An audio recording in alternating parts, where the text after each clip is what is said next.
Hello, my name's David Clayton. I'm the editor of BBC Radio Norfolk, and it was my idea to hold a homage to pirate radio, which is 50 years old. So what you're going to see now is some of the kind of almost adventures in the studio of old pirate DJs meeting up again and actually playing with radio once more and just reminiscing about what they did 50 years ago.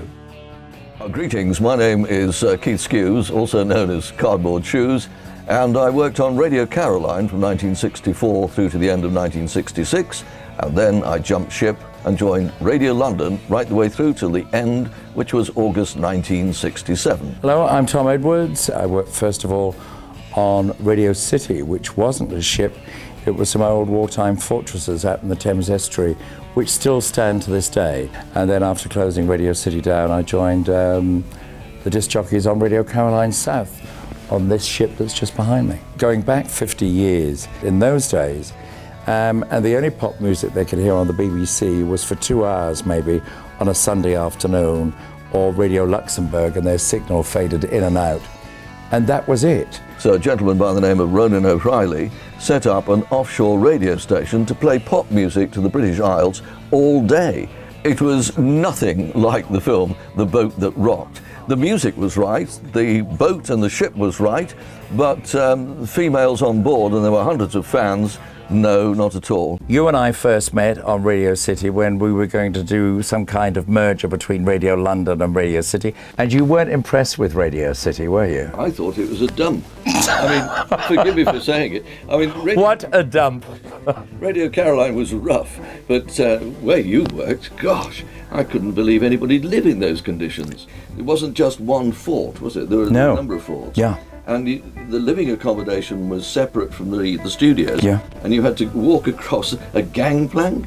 I remember they built this rope type of catwalk across from one tower to the other. When I closed down Radio City, it was just me, so I would switch off the transmitter, switch off the generator. What I didn't know is that my mates, one of them may have been Andy Archer, who would wait until I got halfway across and then start to shake the darn thing, which scared the living daylights out of me, and they did it on purpose.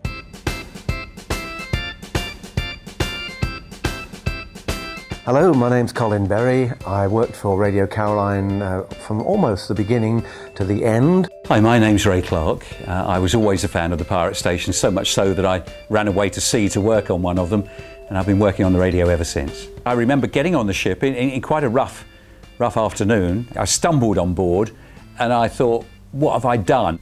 When I dried out, when I got warm, when I'd had a cup of tea, when it dawned on me what I was doing, I thought, this is the most famous radio station in the world, and I'm standing on the deck of it. It was all so new. I mean, nothing like it had ever been before, so how can you evaluate it? I mean, first of all, I was reading the news out there on a handful of trips.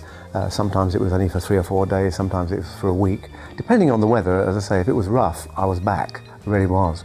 Most of the stuff I did for the programme called Partners in Profit was a bit cotted together with me doing the speech links and someone on the ship playing the music.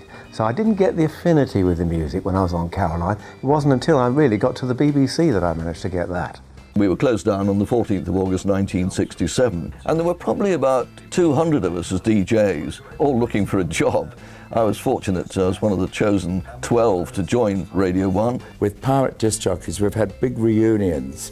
And we just pick up the conversation where we left it, whether it was last week, last year, or 40 or 50 years ago.